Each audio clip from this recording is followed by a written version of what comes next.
सबको ही प्राप्त होता है। और मैं तो कहता हूं ये तीनों तापों से जीव केवल और केवल जब ही मुक्त हो सकता है वो एकाग्रचित होकर के भागवत को श्रवण करे। मैं तो कहता हूं कोई तन दुखी कोई मन दुखी, कोई तन दुखी कोई मन दुखी, कोई धन बिन रहत उदास, लेकिन थोड़े थोड़े सब दुखी सुखी कृष्ण के दास, सुखी राम के दास। वो राम का दास होना, वो कृष्ण का दास होना, वो कब प्राप्त हो सकता है? जो इस श्लोक को समझता है, जो इस संस्कृत के श्लोक का अर्थ जान पाता है। तो भगवान की कथा क्या क्या करती है बोलो? भगवान की कथा यह कार्य करती है, बोले दैहिक ताप गायब हो जाता है, भौतिक ताप गायब हो जाता है और दैविक ताप भी गायब हो जाता है, केवल और केवल भगवान की कथा को श्रवण करके। ये भगवान की कथा का चमत्कार है। अब बताया, इस श्लोक के ऊपर मैं 2 घंटे भी बोल सकता हूं, 3 घंटे भी बोल सकता हूं, लेकिन आवश्यकता नहीं है। इतना ही भाव से आप अर्थ को समझें। तो ऐसे सच्चिदानंद भगवान स्वरूप, सच्चिदानंद वात्सल्य स्वरूप, विश्व की उत्पत्ति पालन संहार करने वाले और तीनों तापों का संहार करने वाले ऐसे श्री युगल सरकार श्री राधा और कृष्ण के चरणों में वक्ता के साथ साथ, श्रोता के साथ साथ हम सब भक्त वृंद भी अपने भगवान श्री राधा कृष्ण को हम दोनों ही प्रणाम करते हैं। बोले सच्चिदानंद भगवान की जय हो। आचार्य सुखदेव कहते हैं राजन कि ये भागवत कथा तो देवताओं को भी दुर्लभ है। परीक्षित जी महाराज ने ये बात भी पूछी थी, प्रभु जिन देवताओं की हम रात दिन तपस्या करते रहते हैं, जिन देवताओं के हम मंत्र पुष्पांजलि बोलते हैं, जिन देवताओं का भजन पूजा पाठ किया करते हैं, क्या ऐसे देवताओं को भी भागवत कथा दुर्लभ है? बोले हाँ बिल्कुल। बोले प्रभु इसके बारे में प्रमाणीकृत कुछ है? बोले हाँ। यही प्रश्न, यही बात आचार्य श्री सूत जी महाराज सौनकादि श्रोताओं को, सौनकादि ऋषियों को बताते हैं। एक बार बड़ा ही सुंदर 88,000 सौनक आदि ऋषियों ने यह प्रण लिया। सौनक आदि ऋषियों ने एक योजना बनाई, एक कार्य का निर्माण किया। बोले कौन सा कार्य? 88,000 सौनक ऋषियों ने पूछा, 88,000 सौनक आदि ऋषियों ने मन में विचार किया। बोले एक ऐसी हम वस्तु ढूंढते हैं, एक ऐसा दिव्य स्थान प्रकट करते हैं जहां पर भगवान की कथा बड़ी सरल हृदय से सुनी जाए। भगवान की कथा जहां बैठकर के किसी भी प्रकार का भगवान की मंगलमय वाणी सुने, भगवान का भजन करें, कोई ऐसा स्थान सुनिश्चित करते हैं। देखो स्थान का होना भी अति आवश्यक है। अभी यही पांडाल आप लगा देते नेशनल हाईवे के बगल में, पूरा दिन गाड़ियों का आना जाना आना जाना, क्या कथा श्रवण कर पाते? बोलो क्या कर पाते हम लोग? कभी ट्रक जा रहा है, कभी कोई गाड़ी जा रही है, उसने हॉर्न मार दिया तो हमारे नेत्र, हमारी मन, बुद्धि, वाणी सब पीछे की ओर चले जाएगा। तो स्थान का होना, सुरम्य स्थान का होना अति आवश्यक है। और ऐसे स्थान पर यह भागवत कथा श्रवण हो पा रही है जहां किसी भी प्रकार का कोई डिस्टर्ब नहीं होगा। हाँ, 88,000 सौनक आदि ऋषि भगवान विष्णु के पास पहुंचे।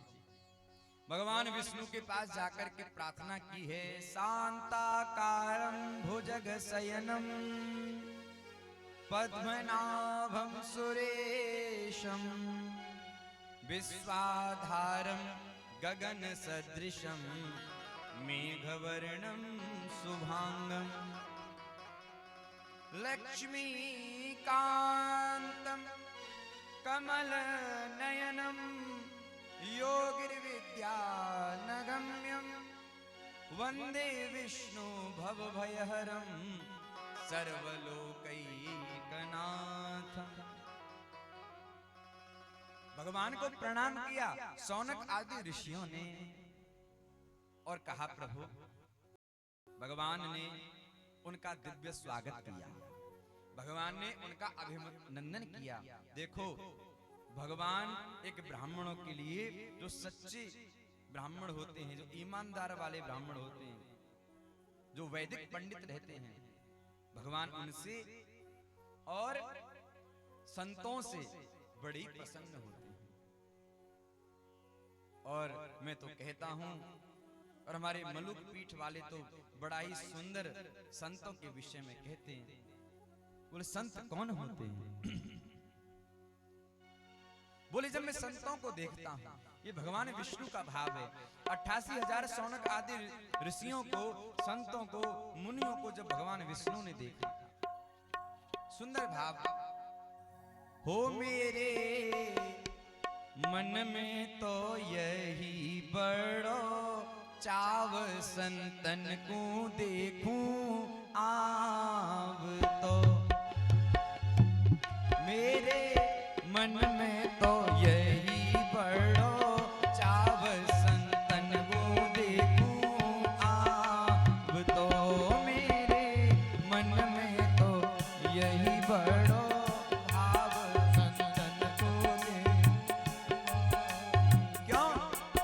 अरे बड़े भाग्य से संत पधारे, उठ कर करूं प्रणाम। बड़े भाग्य से संत पधारे, उठ कर करूं प्रणाम। ओ बड़े भाग्य से संत पधारे, उठ कर करूं प्रणाम। बड़े भाग्य से संत पधारे, उठ कर करूं प्रणाम। ओ सेवा करूं भाग्य मेरे जागे, सेवा करूं भाग्य मेरे जागे, सेवा करूं भाग्य मेरे जागे, सेवा करूं भाग्य मेरे जागे। घर पे ही आए चारों धाम, संतन को देखूं आव तो, मेरे मन में तो यही बड़ो चाव संतन को देखूं आव तो। बोलो संत वृंद भगवान की जय हो। भगवान विष्णु ने संतों को आते हुए जब देखा, बड़ा ही दिव्य स्वागत किया। और आज की कथा के लिए हम थोड़ा बहुत समय लेंगे, ज्यादा नहीं, उसके बाद हम आरती को प्रस्थान करेंगे, क्योंकि आज के कुछ मुख्य प्रसंग हैं, उनका होना अति आवश्यक है। मैं चाहता हूं कि विधि विधान से संपूर्ण भागवत कथा हो। तो संतों ने जब भगवान विष्णु के चरणों में प्रणाम किया, प्रभु ने पूछा, कहिए प्रभु कैसे आना है? उन्होंने कहा, प्रभु हम आपसे कुछ नहीं चाहते हैं, हम केवल और केवल यही चाहते हैं, क्या? हम आपके चरणों में केवल एक वंदन। क्या? बोले हमें कोई एक ऐसा स्थान बता दीजिए जहां पर जाकर के हमारा मन शांत हो जाए और हमारा भजन में मन लगे, हमारी तपस्या में मन लगे, ऐसा कोई स्थान बता दो।